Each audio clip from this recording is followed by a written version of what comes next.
many people say to me, oh, Lyndi, I'm struggling to lose the last like 10 pounds or 5 kilograms or whatever it is. And I say to you, like, maybe you're not meant to. Maybe this weight where your body sits out comfortably is your happy weight. It's the weight where you fall asleep easily without having to worry about how many calories you ate that day. You can fall asleep because your hormones are balanced, your mood is stable, you have the energy to do the things you love. Maybe you're not meant to weigh what you did in high school. Hey guys, my name is Shayla. Welcome to the Hey Shayla Podcast. I went from full-time travel to full-time new COVID mom, and holy wow, is motherhood and adulting a learning curve. There are so many decisions we need to make and a million ways to do it right. I created this podcast to interview some of my gurus to share their knowledge and empower you on your journey. Let me be your guinea pig and ask the questions you think everyone else knows. Here, we're a little hippie, we try to do things as naturally as possible, and we don't take ourselves too seriously. But above all, we support one another and work to find what works. If you're into it, you're our people. Let's get started. Lyndi, thank you so much for being on the podcast. I'm super excited to talk to you. You are a nutritionist and a dietitian. And when we talked about, okay, let's do this podcast together, what should we talk about? You're like, let's talk about body image and how to not pass down that like negative body image to our kids and help them be confident in their bodies.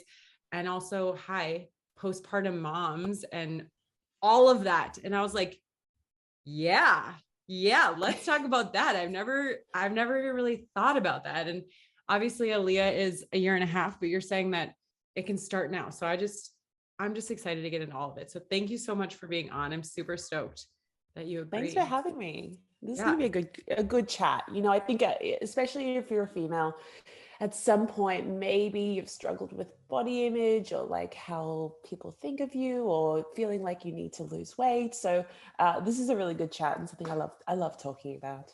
Yeah. It's all over your Instagram too, which I love.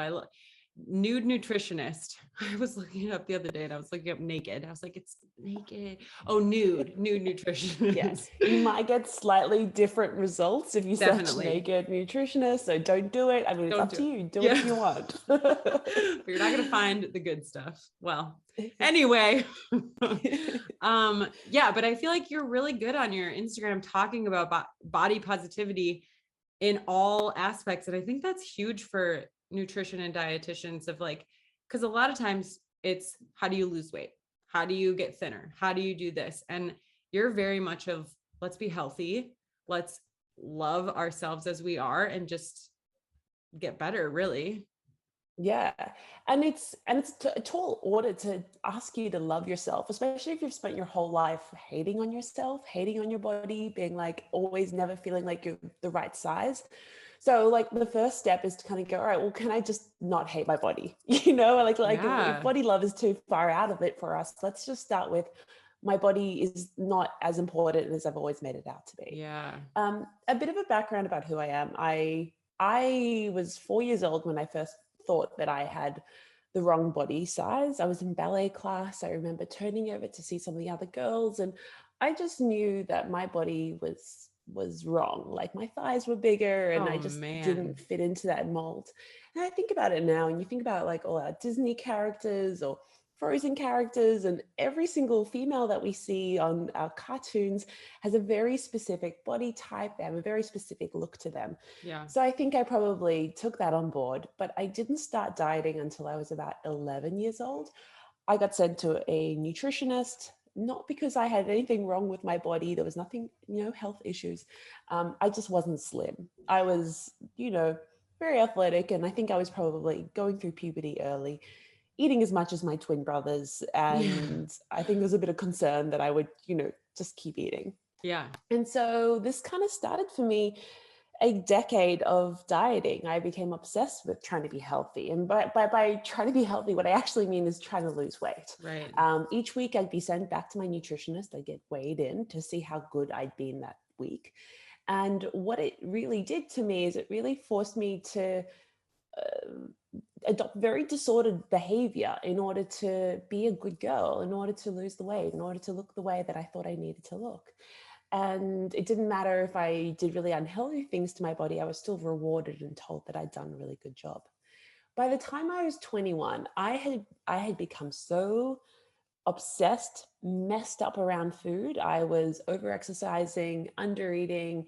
And what ended up happening is I would end up binge eating, which is basically like when you're a compulsive dieter, let's say you've tried a few, what you might find is that you wake up in the morning, you're like, I'm trying to be healthy. And then like by afternoon, you're like rampaging in the pantry. And like suddenly you've eaten like, peanut butter straight from the jar, like bowls of cereal, bread. Like you can binge on healthy food, you can binge on unhealthy food.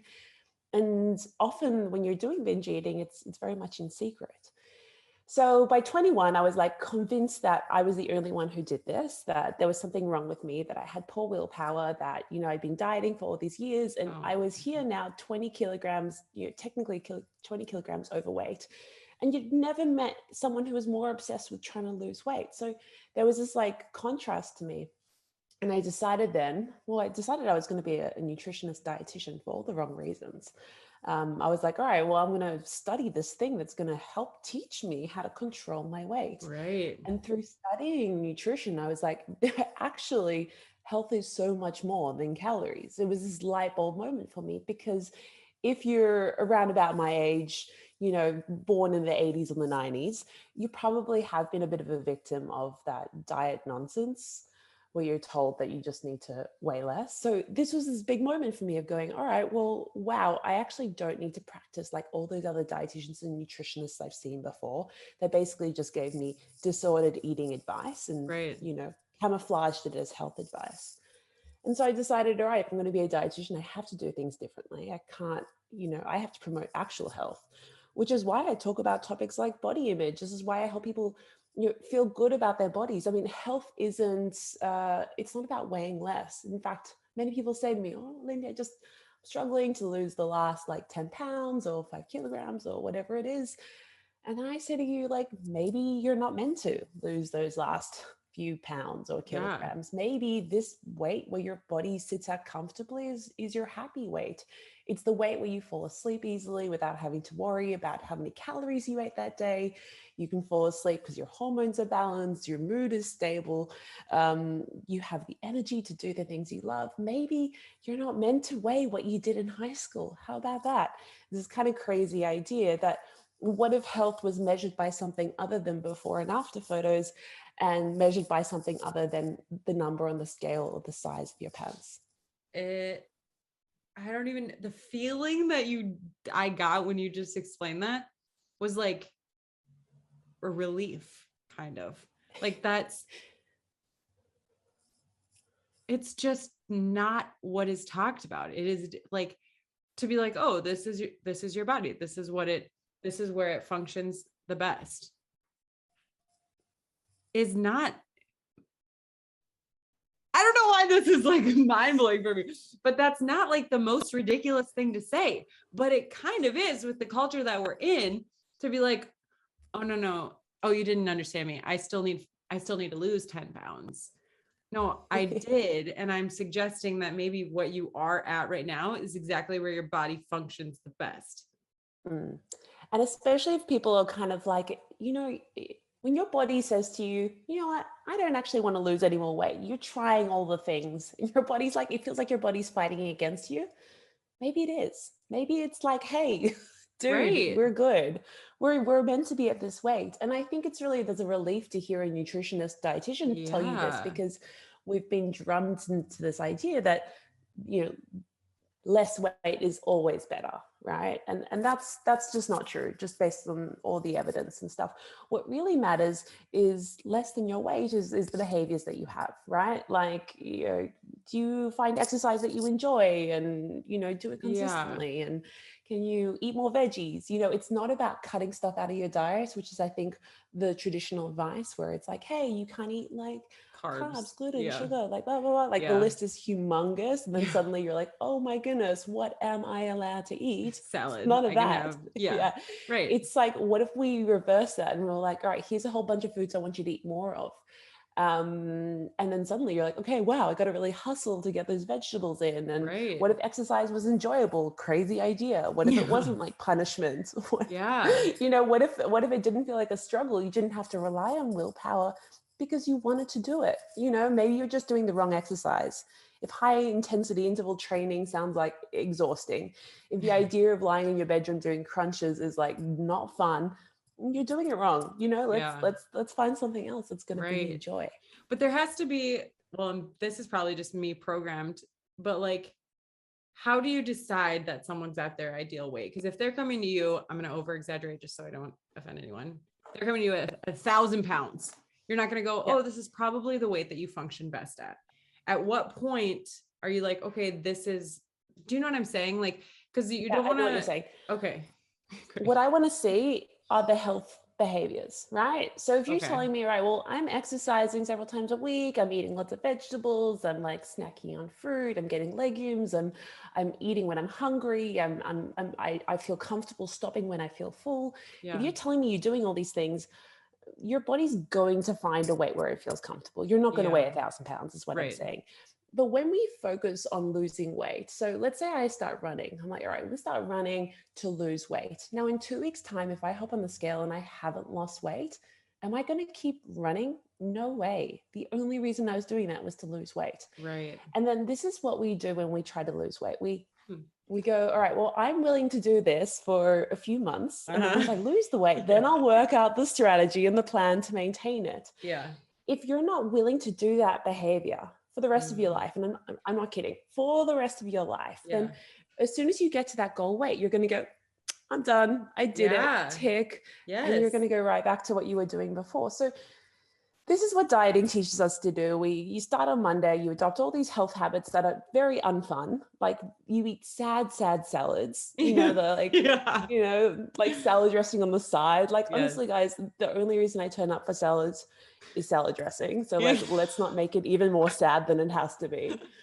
And then like, you don't want to keep doing this stuff. So, once I got to this point where I was 21, I was binge eating, I was now technically obese. And I was like, you'd never met someone who was more obsessed with this stuff. And so I thought, all right, what I've got to do is I've got to stop dieting. I've got to stop doing stuff that I hate. I've got to like one by one add in these healthy habits that feel good, that feel enjoyable. Over the course of 4 years, I lost 20 kilograms, which is I'm about 50 pounds. Okay. I want to say like 45. I'm like, it's a bit. By stop dieting. I did it really slowly. Yeah, by stopping dieting, by like not buying into the bullshit. To be honest. Yeah. And what it did is it freed up my mind to think about things other than food. What we know is that when you create that list of forbidden foods, you increase your cravings for the very foods that you're not meant to be eating. You increase your hunger hormones, which is ghrelin. You reduce leptin, which is the satiety hormone that tells you that you've actually had enough. And your preoccupation about these foods goes up. So that's just one aspect of a diet that kind of makes you go crazy. So you're basically setting yourself up for failure. Then you consider that as soon as you cut out all these foods, your body has a biological natural response to restriction, to overeat. Like your body doesn't want you to starve, right? Like it doesn't like when you're losing weight, it's like, oh, that weight is protective. That weight is in case we get sick.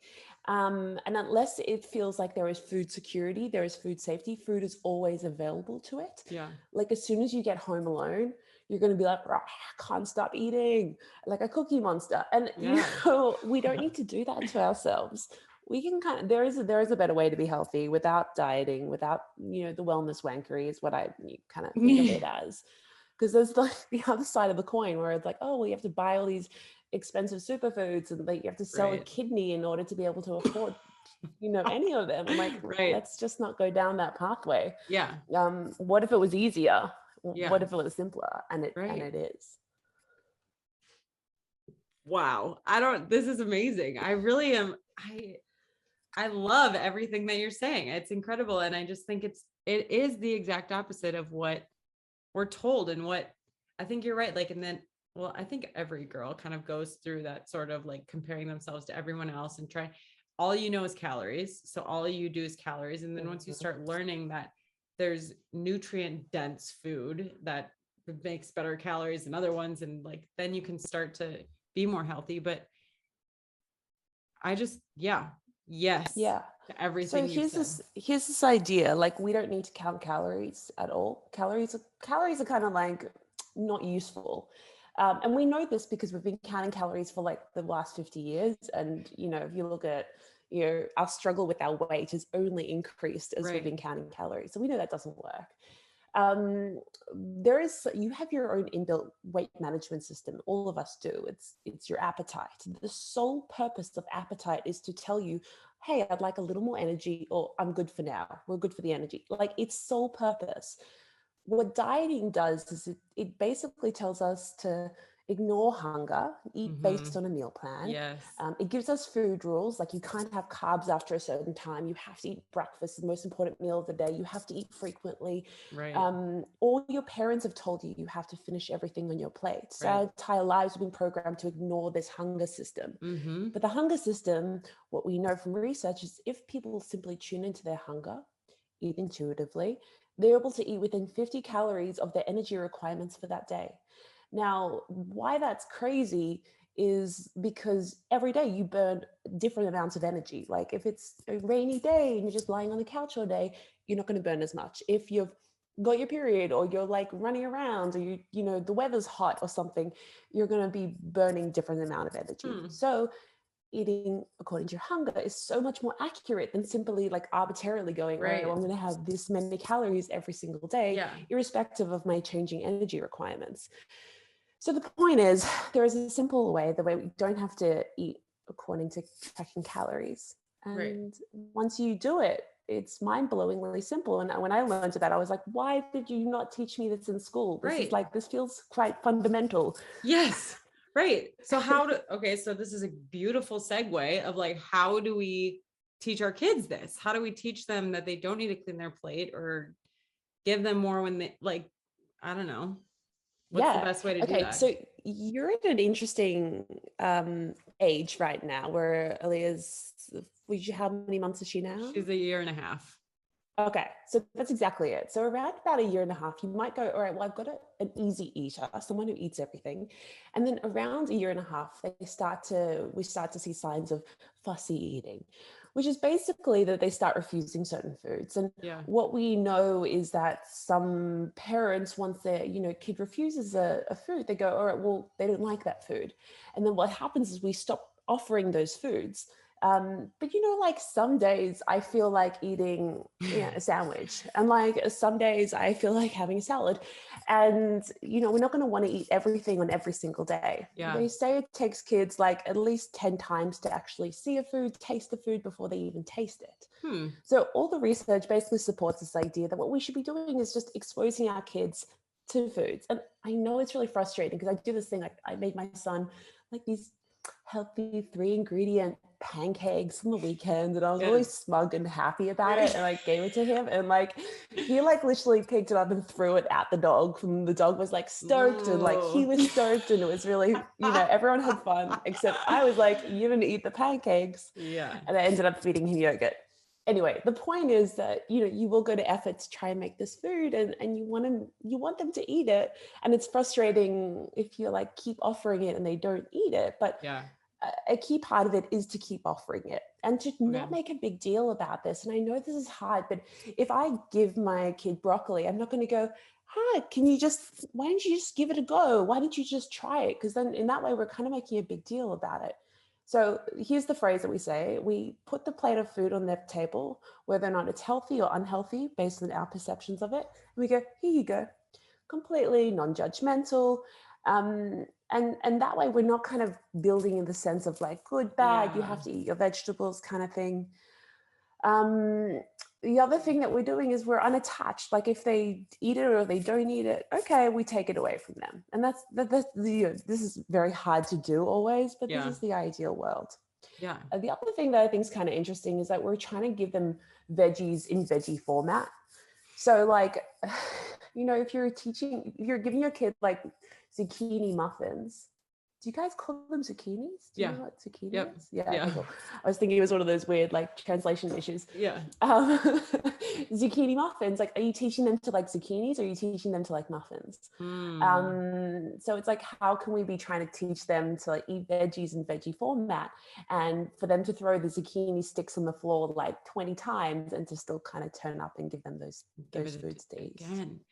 Okay, guys, time for another break to talk about Clearly Filtered. I use this every single day to filter my water that I give to myself, to Aaliyah, to make rice, anything. I think I'm so obsessed with this company because I was able to ask the founders a bajillion questions and they answered all of them. And I posted those all on my blog. They have systems that go underneath the sink. So whatever comes out of your faucet's filtered. They have pitchers that go in your fridge. And then they have water bottles that you can fill up anywhere and have filtered water. If you're interested in checking it out, it's called Clearly Filtered, and Hey Shayla will get you 15% off. Let's get back to the show.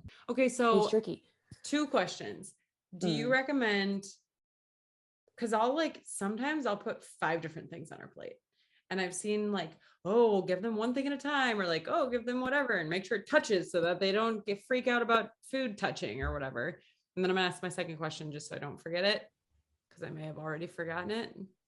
Oh, if they eat all of the pears and they leave all the zucchini, do I replace the pears again? Like, do I keep refilling the pears, or do I let them kind of do the rest of the plate? What do you think? Okay, really good questions. So one thing we don't want to do is overload the plate with too much food, because it can be quite overwhelming. So I think they've got quite a small stomach. Rather, what we do is we put less on the plate to start with. Let them eat what they want to eat. And then that way we can, let's say they ran out of the pears, we only put 2 slices of pear on there. Okay, go ahead and like re-add the pear. Once it gets to the point where you're like, okay, well, you've eaten the entire pear, there's still other food, then you might go, okay, we're good. There is other food. And if they go, well, I'm actually done eating, you go, you're done eating. Once again, this is coming back to this respect of their hunger. And going, okay, well, I'm teaching you now that you say you're full. I'm not going to force you to keep eating based on the fact that I think you need to get more nutrients in. Babies are very intuitive eaters. They understand how to listen to hunger, and, you know, and provided that we're providing that variety, we're giving them the choices. You'd be surprised that I think we have this idea, well, if I just let myself or my child eat whatever they want, they're going to go crazy. But the body actually does like eating healthy foods. So like, you know, when you go away on holiday and you're like, oh, I just ate and drank everything, you come back and you kind of crave healthy eating. Yeah, your body does want you to eat healthy foods. It has that, you know, inbuilt mechanism to go, I feel good when I eat healthy foods. And if I eat too much of this, I don't feel that well. Which is, by the way, a conversation you can have with them. If they ever eat too much chocolate, you go, well, okay, well, you know, it's not that chocolate's bad. It's not that chocolate's unhealthy. It's that your body doesn't feel good when you eat too much chocolate. And that's a fun more about the intuition and how it feels instead of the external. Exactly, right? Like letting their body become their own guides about how they eat, how they look after themselves. And it's a really useful thing about teaching them to I mean, firstly, body respect.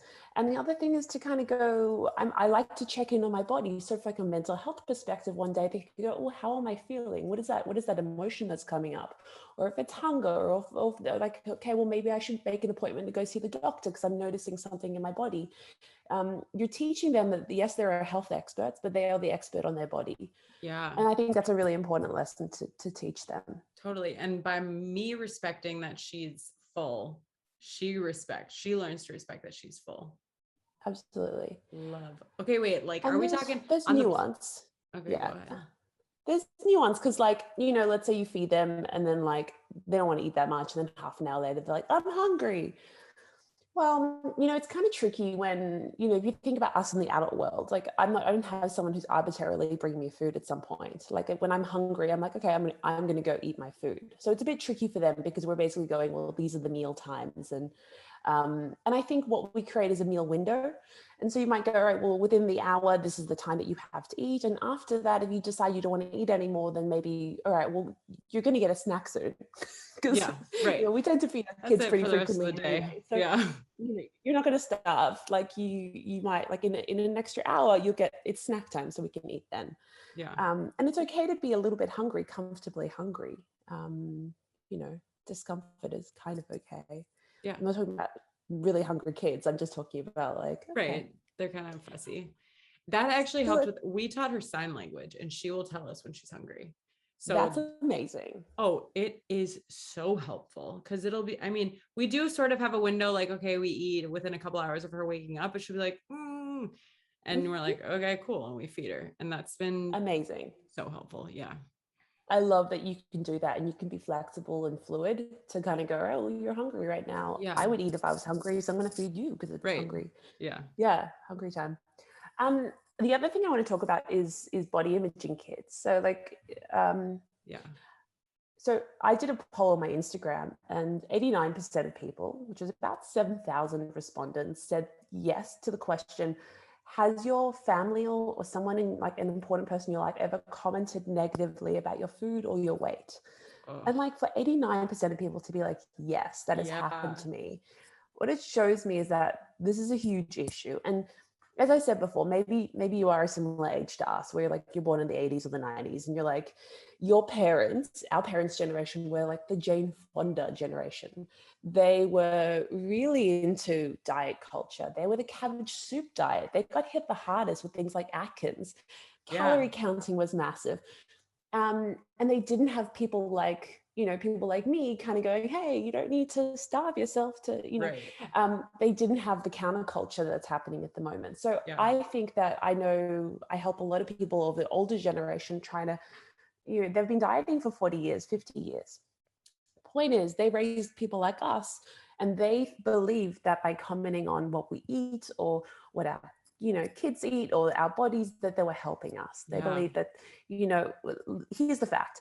If you're in a larger body, you're going to experience discrimination, right? We know that's a fact. The healthcare system isn't built for, providing you with the healthcare that you need. It just, might get bullied at school, as I know I did. And so what we need to recognize is that our parents probably are trying to help us when they're saying these things. The problem is they're really unhelpful. Yeah. In fact, not only is it like, it's actually damaging. And so what we want to do is try and be, can this kind of behavior end with us? Can we try and raise our kids in a way where we're not commenting on their food, we're not commenting on their weight, we're not giving them a complex about, right or wrong and how their body should and shouldn't look. Yeah. And I think that, I have sympathy towards the older generation, and it helps me not be angry about the fact that I was sent to a dietitian when I was 11 and told that I was the wrong weight, even though I was perfectly fine. Right. Because I think they've been victims of this, this world that tells you that your worth is based on how thin you are and how good your willpower is, supposedly. Right. And I think let's stop that with us. So one of the things you could do is firstly become really aware of how you talk about your body in front of your child. So of course we don't want to, in fact, ideally we're not making comments about body really, unless it's about physical movement, like, oh, I love how strong my arms feel today, or I love the fact that I can kind of run around with you is so cool. But we're not talking about, oh, I really hate my stomach, I feel fat today, those kinds of things. And what else is important is we're not commenting on other people's bodies. So we're not walking on the street and saying, oh my goodness, look at that person. We're not going, oh, I can't believe she keeps eating. We're not making those kinds of comments as well, including people we see on TV. So when, like, let's say we're watching TV and like the newsreader comes on and we're like, oh my goodness, I can't believe she decided to wear that today. It extends to all those kinds of things where, and I think there's something really beneficial for us beyond our kids in becoming really mindful of the judgment we put on ourselves and the judgment we put out to others. I've noticed a trend that people who judge others are really harsh on themselves. I think, if you find that negative self-talk for yourself is quite high, sometimes an easier place to start is to start to become aware of all the judgment that you consider to other people, and especially like in what areas. Like if you're constantly thinking about other people's bodies, just notice that, because that's probably not about their bodies. It's probably some good work to do. And so like, can we do less judgment in general? Or and if you have to judge, like, tell your partner, write it down in like the notes section of your phone, like do what you have to do to not verbalize that in front of your kids.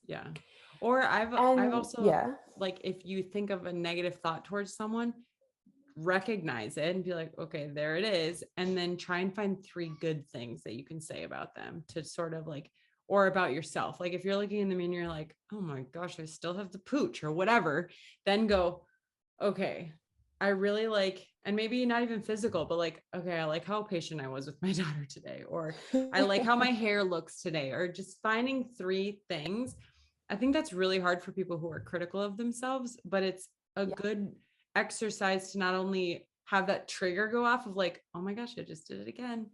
And I'm not going to beat myself up about it, but I'm going to find 3 things that are like, make me feel good. Yeah, or even Do you one. I think? mean, if Yeah. like, we'll take what we can get at this Yeah. point. Yeah. Get the one in. Yeah. What I often like to do, and what you were saying is spot on. It's the awareness of the fact that I'm doing it in the first place, Yeah. which is like sometimes the hardest bit. What I like to do is I imagine that my brain is like a radio channel, and I'm like, okay, well, I can choose which channel I'm listening to, and I decide to change the channel, and I Yeah. consciously go, all right, we're not gonna be on this channel anymore. Let's move on to a different thought wavelength, and I just kind of change the channel. I like the idea of counteracting it, though. I'm going to start to do that. Yeah. But I also like that you're saying, don't do it, at least recognize that you're doing it, but for sure don't do it in front of your kids. And I feel like there's a lot of, I remember growing up, and not even about body image, but like you would leave a family event or leave your friend's house and your parents would just start being like, oh, your sister, blah, blah, blah, blah, blah. And like my aunt and oh, that kid was crazy. And you're in the backseat just like listening to all the gossip. But like that is super impactful of like just how they talk about things and how they did, what judgments they have, or even like, wow, she's a really hard worker. Like, that's great. Talk about those things, especially in front of your children. I think that that's Yes. just And awareness. I that think you're spot on. if you're growing up in a culture where people are judging others around you, you grow up to believe that the world is a very judgmental place, Yes. and it is. That's Yeah. that's true. Right. But it kind of creates a culture of you being scared to do something, to step out because you've heard what the back chatter is, and Yes. well, I could be the victim of that one day, and Ugh, it stops you from living big. So I totally. think it's huge. Um, so the other thing is, if your parents commented on your weight growing up or your food, or even to each other, maybe your mum says, oh, I'm really fat at the moment, or your dad tells your mum to stop eating so much, or whatever it is. I've Yeah. heard it all. We might need to recruit them as allies to help us raise our kids. And it might be an opportunity for them, it might be an opportunity for us. So if they are kind of frequently judgmental talking about bodies, I would go up to them before it becomes a problem and say, hey, we're trying to do something a little bit different with our parenting style. Can you make a big effort not to talk about, people being fat or being judgmental around them, or talking about how much food we should or shouldn't be eating? Yeah. Try and recruit them and get them on board. You will need to have that conversation multiple times. Like that's the sad thing. This is what I spoke to a lot of people about. They're like, oh, well, I asked them once and then they forgot about it, and then they kept making comments, and now I just feel like you will need to go, and all you do is you offer reminders. So, hey, how we mentioned about the fact that I'd like you not to talk about weight in front of the, Right. do you mind if you help us do that? And so what we're Yes. doing, recruiting them as allies, we're helping to shift, like create a positive body image for our kids. And I think it can really, really help. I know, because I grew up in a culture where, weight was always discussed and how someone looked was always discussed. It would have been a huge change for me if that wasn't how I grew up. Yeah. Now, that said, like, we can kind of try and control the culture in which, our family environment grows up. But fundamentally, like I talked about, kids are exposed to the world, and the world is judgmental, and the world is kind of obsessed with how you look. Like we talk about the cartoons, we talk about the Yeah. people we see on TV, they all kind of look the same way. Yeah. There's like a certain body type we know we're meant to try and subscribe to. And so I think we can't control it all. And your kids at some point are going to realize that looks matter. And so if you do get to the point where, your son or your daughter, or, they come up to you and they go, hey, I feel like, hey, do you think I'm attractive? Do you think I'm pretty? What you might want to say to them is, That makes me sad. yes, I love how you look. Yeah.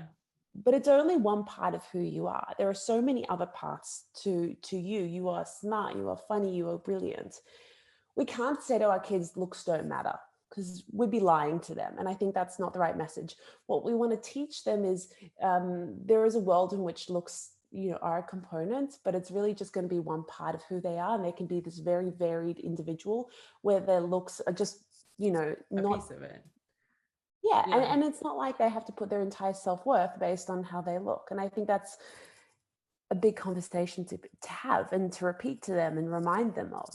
So do you think as we're parenting, trying to be less, oh my gosh, you're so pretty in that dress, and comment more on those things like, oh, you're so strong for doing that. And oh, that was really funny. You're so funny. And like trying to focus on characteristics. Do you think Yes, that's, yeah, totally. And it's exactly what we should be doing, not focusing on appearance. I find it really hard. I notice with like my niece and my nephew, I have to like really consciously be like, okay, what attributes can I find that don't relate to how they look? I find myself, especially with my niece, saying things like, oh, I love your pretty dress. yeah, And then sometimes I'm like, okay, well, maybe I can reframe it. I'm like, oh, I love your style. I love the way you put that outfit together because it shows right, how creative you are. And I'm like, even that is like a better way to do it. yeah, If you feel like you're kind of stuck, talking about their creativity in that way is kind of yeah, handy. But yeah, still, I mean, I think we could probably, ask them more questions opposed to just commenting on how they look. But it's a hard one. yeah. Also, when we Well, catch up with our friends, like, can we, let's say a friend has lost weight. A lot of people lose weight for reasons that aren't like they're depressed or they're sick or they're yeah, not eating because they have an underlying disordered eating thing going right. on.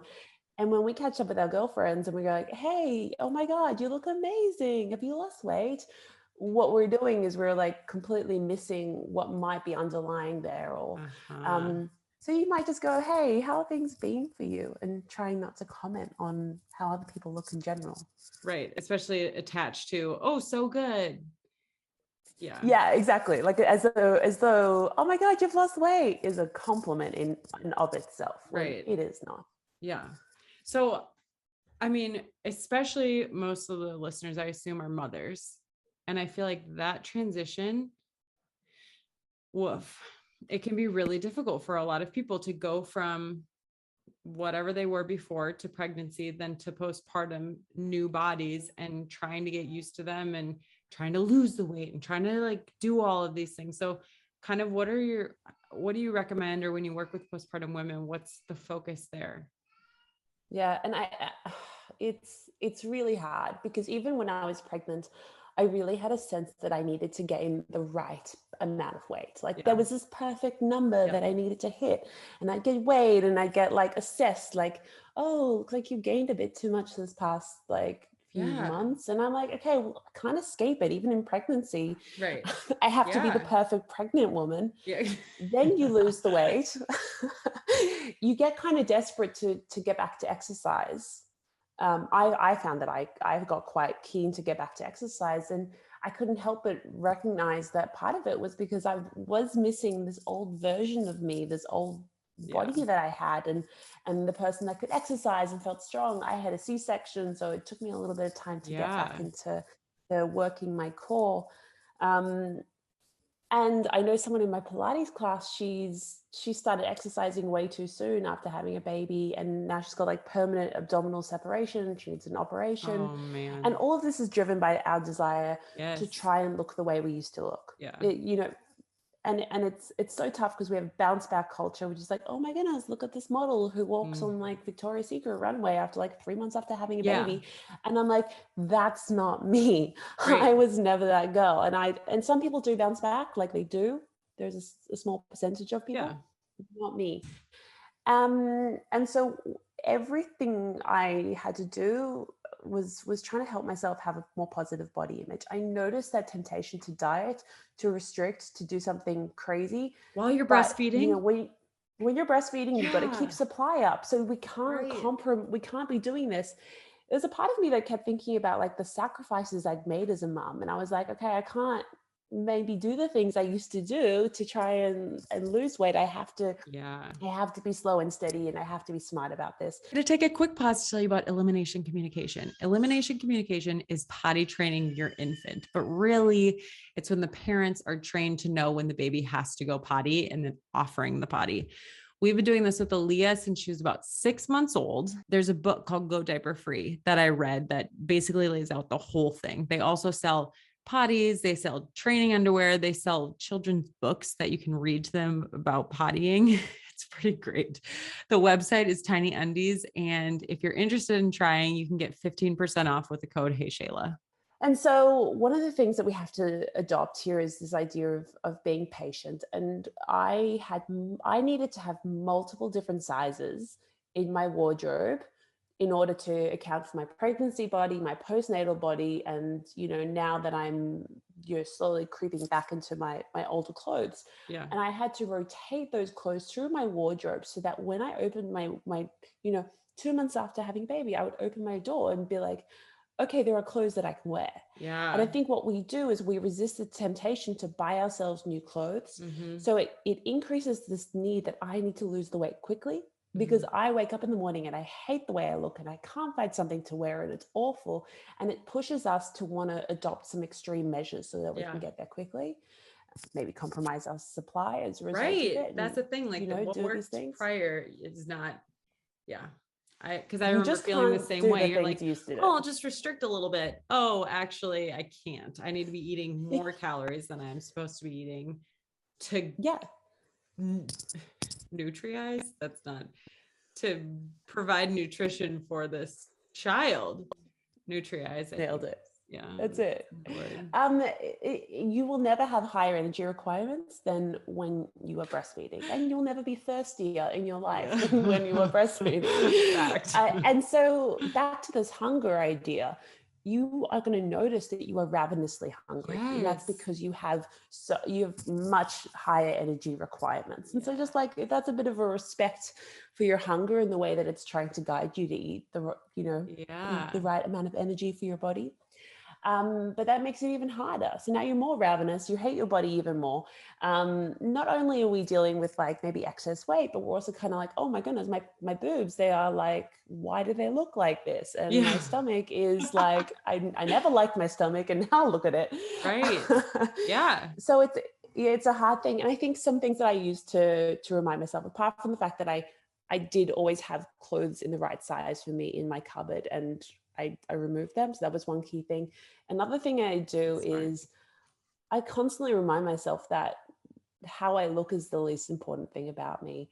Or let's say I'm like walking and like I catch a glimpse of myself and I don't like how I look. I'm like, it's not my job to look perfect from every angle. Let's say I take a photo of my baby and I'm like, ew, I don't like how I look. It's not my job to be perfect and look great all the time. That's just fine. Yeah. When I sit in the bath with my baby, he does not care how my body looks. Doesn't care. He loves me so deeply. It's amazing. He loves my pancake boobs. He thinks they're so fun, and so it's like, my body is lovable. And you know what it is? It's constantly having to remind myself of these things, because when you live in our culture that tells you from the age you are very young that your worth is determined by how thin you are and how little you weigh and how good you look and what your body looks like, you are going to have that very strong desire to diet and restrict and just lose the weight very quickly.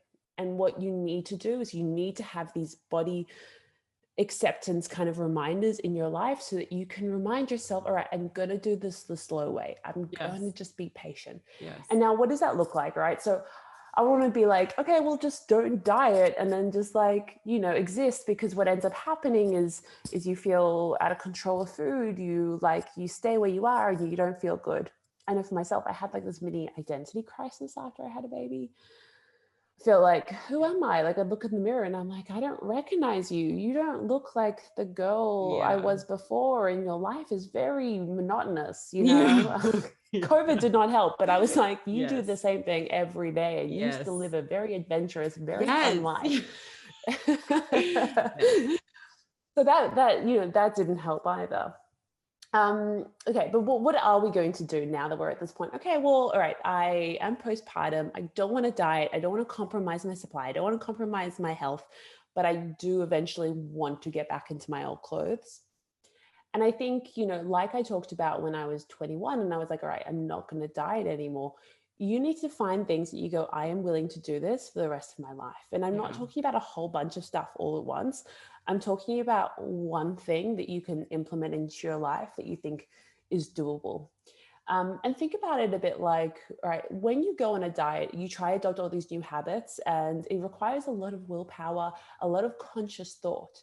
But what we'd really like is for some of these habits to become autopilot. So it's a bit like, when you started learning how to drive a car, like you'd have to get in the car and you'd be like, oh my goodness, I have to concentrate so hard on everything. This is very scary. Yeah. And now you jump in the car, like you can be on the phone on, Right. hands-free, of course. You can be like passing your like baby back, like a toy, and like, you can do these things because you're on autopilot, because driving is now easy for you. Yeah. This is kind of how we want it to be with like a healthy habit that you adopt. So once we accumulate them slowly, we have time for them to become autopilot, for them to just become like second nature to us. Like, this is just what I do and who I am. Right. Once we get to that point, we add in another, and we add in another. And in a year from now, I promise you, you're going to look around and be like, I am a really healthy person. I got my shit together. Yeah. And like, it wasn't a struggle. I didn't have to start from scratch every Monday. I wasn't always like, oh, I need to get back onto it, after a weekend. And so I think we're part of this is the long haul. It's about this idea that we're not going to just like lose a lot of weight really quickly. And we're going to have to ease our way back into our old clothes at a steady pace. Yeah. And if you can resist that temptation to just like go extreme, if you can do it in a way where you're focusing on the foods you want to add more of into your diet. I call this crowding. So, if diets tell us what we can't eat, crowding is telling ourselves all the foods that we want to eat more of so we can be healthier. As a result, we feel like there are plenty of foods that we can eat. We're working to add more foods into our diet. We naturally crowd out the less healthy foods without like feeling like we're deprived. Yeah. We can't cut out unhealthy foods. I hate it when people are like, oh, I'm just going to like quit sugar for like 3 months. And then like after that, they're like, can't stop eating sugar. They're like, it's a free for all. It's a frenzy, right? Because this is what the body does. So we don't need to do that. What you need to do is you still need to allow yourself permission to have these, foods that you love. Can you eat them in front of other people? That's a really big one. Okay. If you find that you're kind of like, grabbing the chocolate when like your partner's out and you're like, okay, I'm just going to have a little bit of chocolate now. That's a different thing from like, oh, we're eating chocolate. Let's have some chocolate together. Yeah. There's a degree of the secretness versus like the eating in front. Yeah. The shame aspect of it. Right. Do I actually have permission to eat this? So if your body believes that I do not have permission to eat this, there is a chance that it's going to feel like, all right, I need to try and eat as much of this food as I possibly can now that I have access to it. If your body believes that at any time I want chocolate, I am allowed to eat chocolate. Chocolate is always available to me. I can have chocolate later. I can have it tomorrow. Then we don't have that experience. Yeah. So what we need to do is we need to remind our bodies that we're always allowed to eat chocolate. It's not off limits to us. It is a choice. Do I want to eat chocolate today? Is this what I really feel like? And then we can actually feel so much more in control around chocolate. Eat it with your friends and family. That's when we're meant to eat chocolate, not when we're like, hiding in the pantry. Ourselves. Yeah, right. Yeah, like try to get as many like blocks just to like, make ourselves feel better. That's a numbing behavior that we do. So it's like, are you actually giving yourself permission to eat that chocolate? Or are you just trying to get it in while you can, and then I won't have any chocolate later tomorrow I'll be good, I won't have any more chocolate, and then the same pattern keeps repeating itself. Well, and what I like is that you are not saying you don't need to fit into your old pants. That's not what you're saying. Yeah, sure, if that's your goal to fit into your pants, cool. It's not a race to the finish line, and it shouldn't be, because I feel like especially postpartum, you are breastfeeding and you are recovering and you're learning a new life. You're like, there's so much going on. So to add in, I need to do interval training 3 weeks postpartum because I don't feel like my old self, like, pump the brakes. So you need to just take it easy and you can get there. But I love the idea of just, let's make sure that we're eating vegetables once a day. Let's make sure that at least that happens, because there's so much going on in the first year, honestly, that it's sometimes your brain doesn't even function. I feel like your brain's not meant to function. It's meant to just kind of go mom brain so that you can keep this human alive. And that's it. Cause like postpartum, I was just, I couldn't function. I couldn't think about work. I couldn't think about anything. It was just like, keep the human alive. And so, yes, absolutely. Yeah. So then to add the stress, because stress can mess with your supply, whatever. It's not just about your supply. It's about you. I went through a huge identity crisis too. And so to pack on to try and get back to where I need to be and all of these things, giving yourself some grace and being in it for the long haul. I love the idea of, will I do this for the rest of my life? Do you hate high interval training? Do you love yoga? Great. Start doing yoga. Do yoga because you like how calm it helps you feel and that it gives you a little bit of meditation time, not because you want a yoga body. Because exactly what you're saying, when you don't get the yoga body, or if you don't get the yoga body, you're like, oh, never mind. This is not actually about weight loss. Right. Don't do any behaviors because of weight loss. Just do behaviors that you think are going to make you feel good. Yes. Like, I think that doing yoga is going to make me feel good. I think I'll probably feel better if I'm having a high fiber breakfast. I don't know. Yeah. I think I'll feel better if I'm having a few more pieces of fruit. Said that, didn't I? To lose the weight, add vegetables. Yeah. Gosh, but this is what we do. So it's, but you know, an end result might be that you do lose the weight, or you might gain weight. Who knows? Because you know, some people, you know, retain it, find your happy weight. You know, so. But just become curious, right? When I'm doing the healthy habits, you know, what is going to happen to my body? I don't know. But can we be unattached to like the losing of the weight? Can we not take a before and after photo? Can we not do that? Can you not take a starting weight?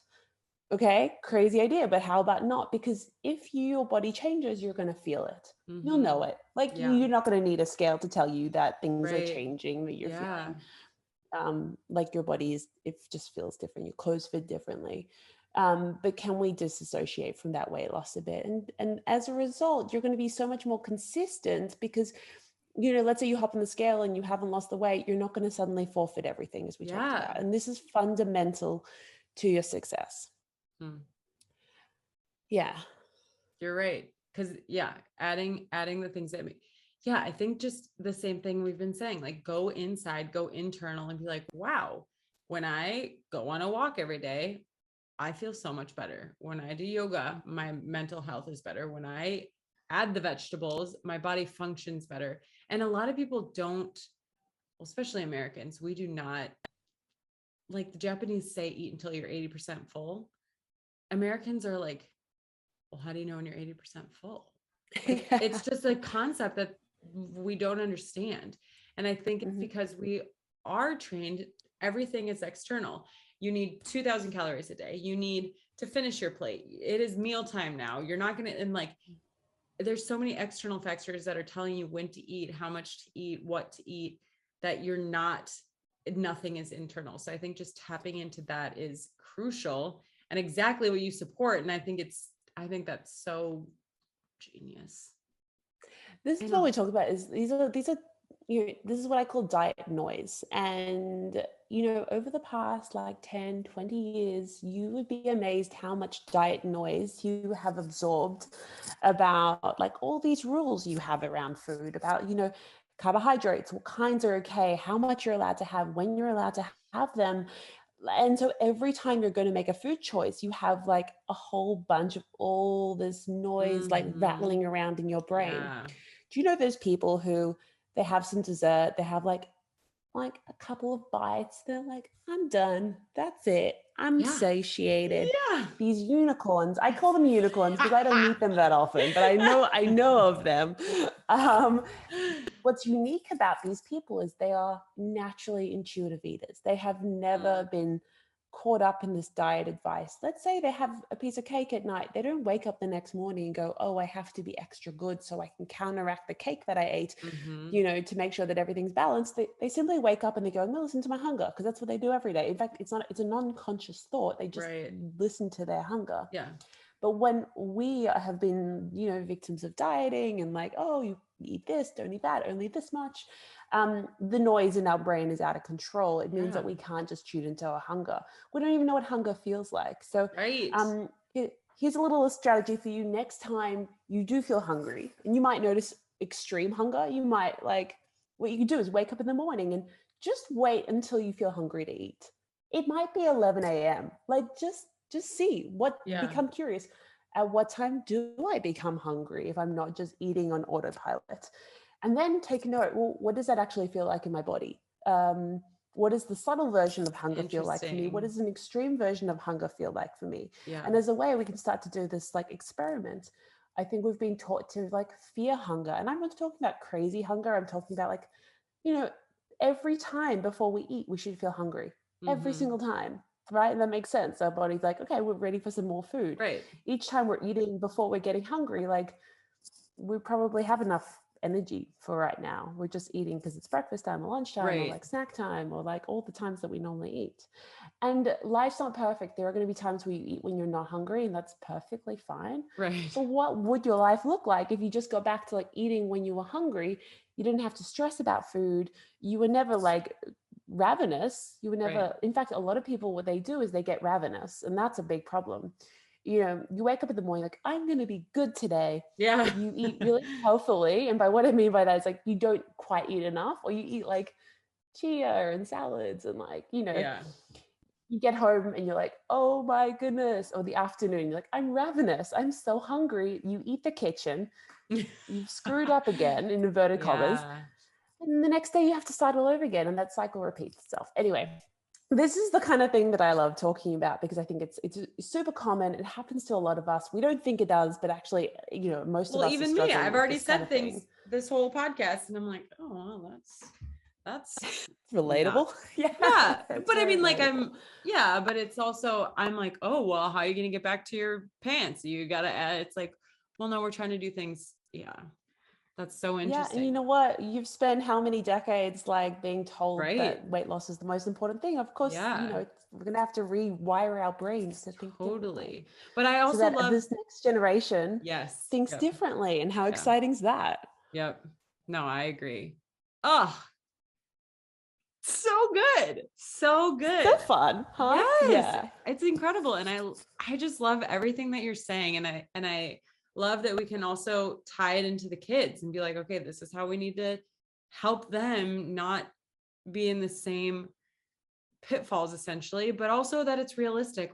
Yes, we can control our little bubble and help them feel confident there, but then they're going to go out into the real world, and we have to tell them, yeah, it does matter to a lot of people, but you are more than that. And I think the message is so good all around.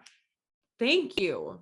Fun, pleasure. And one more thing, if I can leave you with, is fundamentally the most powerful thing we can do for our kids to help them have a healthy body image, to like how they look, to make healthy choices naturally, is to role model their behavior. So if you were like me and you grew up struggling with your weight and hating how you look, then rather than try to focus on how am I going to help my kids, first work on yourself. How can I work to have a more positive body image? How can I work to not feel like food controls every thought? Do that work yourself. And then you're going to role model that behavior, and your kids are going to grow up with someone who eats when they're hungry, who goes, oh, I know I can eat chocolate anytime I want, but is it what I really feel like? Someone who has choice around food, someone whose headspace is free to think about things other than calories. What a joy for them to grow up in that kind of environment with someone who just likes who they are and respects their body. And you can get there, even if you've been dieting for decades. Absolutely. I think it's just a lot of self-work. And I feel like that's parenthood. Parenthood is trying to be better, to be a better role model for your kids so that they can see it. But and I think a lot of people don't realize that, but it is working on yourself first, because they just start to copy everything. And that's what they know. They know what you teach them. No pressure or anything, guys. But, no pressure, but also it's good work for yourself. It's a double win if you do the work that you're going to help yourself and you're going to help your children. Yeah. And it's doable. It really is. Right. Well, okay, wait, let's talk about your course. So back to basics. What is it? So I have this app. So I have an app called Back to Basics, and as the name suggests, it's about like how can we let go of all the like nonsense we've been taught our whole life and just get back to the basics, the things that actually make a difference, things that are actually going to make us healthy. So we're not wasting 80% of our energy like thinking about the 20%. We're just doing like the key things and like more time for the good stuff, right? So Back to Basics is like all the healthy recipes and all the ideas, but without the diet nonsense. And so it's an app that you can download. You can try it free for 7 days. But I also have a pregnancy and a postnatal version of it. So like you're pregnant, there's like 100 pregnancy safe workouts, because I think that's a hard thing when you're pregnant. It's like, well, trying to go to like a workout class at like 11 a.m. on like a Wednesday, like very awkward times. And like you're nauseous and all those kinds of things. So just being able to stream workouts that you know are safe. There's physio, women's health physio. So we talk about all the, you know, things that we should be doing to try and prevent all the myriad of things that happen to your body when you're pregnant. Seriously. I talk about body image as well, like your changing body. We talk about food. We talk about nausea, all those kinds of things, constipation, diarrhea, like the whole Nothing's crazy thought of things. Nothing's off limits. Yeah. And then in postpartum, we're talking about recovery. Plus there's like a Pilates rehab program. So you can slowly rebuild your strength and not injure yourself. And we talk about things like your changing body and how to deal with that and then what to do from there. So that's Back to Basics. And so there's two, is it one app that also has pregnancy and postpartum in it, or is it two different apps? Yeah, exactly. So let's say you're not pregnant, you fell pregnant, you would just go into settings, you'd be like, hey, I'm pregnant now. And then it will know what to give you, what content you need based on your stage of pregnancy. Give you by trimester? Yeah. And then because like as your workouts change, as your body changes, right? And also nutritionally things start to change. Like postpartum, you probably need a little bit more iron. So it's like, all right, how do we adjust these things for you? Oh my gosh. So it just basically tracks you through your pregnancy. Let's say you've finished postpartum, you're like, all right, I'm done. I'm ready to go back to normal version. You toggle it, you're back in normal version. You know, we're back eating foods that, you know, the whole family can eat. And what I really want to start building out in the app is more like, all right, what would baby foods be looking like? What would toddler foods be looking like? But the whole idea of Back to Basics is like family friendly meals. Like we're not cooking multiple meals for like different members of the family. Amazing. Everything's done in 20 minutes. Oh, what? Whoa. Yeah. Well, These are like 20-minute recipes. Started with that. So it gives you a bunch of recipes that are good in 20 minutes. Yeah. Or there are 5 minutes of prep and like 40 minutes in the oven, but like you don't do much. I'm very obsessed with like you not doing much. Like, I love that. Yeah, and like ingredients that you can find at the supermarket. Like you don't need to go like fancy foods, and they're not expensive, and they're simple recipes. It's Back to Basics. Like the recipes are Back to Basics recipes. And what's really cool is the app plugs in with online shopping. So like in Australia, you plugs in with my online supermarket. In the US, I think there's a few US like retailers. So you can click a button, all the recipes, ingredients are added to your online shopping cart. So it's pretty cool. Are you kidding me? That sounds incredible. It's so cool. It's cool. It's so cool. Filter the recipes by, I don't know, dietary restriction. Yeah. All the things you need to filter them for. Yeah, totally. And like, I think what's cool is like, how can we save you time? I know it's like your life is hectic enough. How can we like simplify, make things easy, make health easy, make cooking easy? Because oh my goodness, it's exhausting trying to think about what to make for dinner every night, right? Like let's not have to do that. Okay, I love that. I love that. Thanks. That's amazing. Yeah. Well, and I think it just goes along with everything that you do. You're like, okay, let's just not make this complicated. Let's just do it as it is. And wow, this was great. This was so Thanks great. for having me on the podcast. Thank you so much. And I'm glad that we could figure out time zones. We struggled there for a bit, but we did. Well, we got it. And just quickly, so the way I met Shayla is that my son I do EC with my son, elimination communication, which is she's got a video about it on YouTube where she talks about doing it, and she inspired me to do it. And now my son like does like 90% of his wheeze and number twos in the toilet. That's amazing. Yeah. Well, okay. Aaliyah is regressing hardcore. She is like, it happens. I think it does happen, but I think she's just getting a little personality. And so I'll be like, you have to go potty. And she goes, no. And I'm like, okay. We cloth diapers, so we still get most of the poos because that is like the huge benefit of it.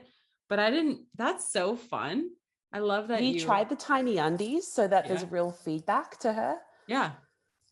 Yeah. Oh, are you asking me? I thought you said you did. Yeah. Have you tried the tiny undies to see if like I have a little bit. Is gonna change? I think I kind of thought about the tiny undies, which are just like trainers, they're little padded undies so they can feel it a little bit more. I think she feels it with the cloth diaper. And I think I was like, I'm going to commit to the tiny undies when I commit to potty training. But now that you're asking me that, I probably should just go for it. I have 3. Oh, that's how I feel. So but it's so fun and I've really enjoyed the process. And I'm so grateful that you got me onto it. It's so satisfying and it is enjoyable. And that I feel like they are learning a lot too. I think I'm curious to see how the transition goes to actual potty training, but that's so awesome. I love that you do that and that it's been successful. And I want to say my husband was very hesitant. He was like, I'm not sure about this. And now he is so keen on it. He loves it. It's like, what a transformation. So, yes. They dig it too. Good. Awesome. Thanks for having me on your show. Yes. Thank you so much. I'm so grateful. I think this was such good information for moms for themselves and for raising little babies. All right. Thank you guys so much for listening. If you enjoyed it, please share with somebody you think would love. And I would be so honored if you would subscribe to the podcast and leave a comment and rating below so I can know what you guys are digging, what you want more of, just connect with you a little better. Thank you so much for listening, and I'll see you next time.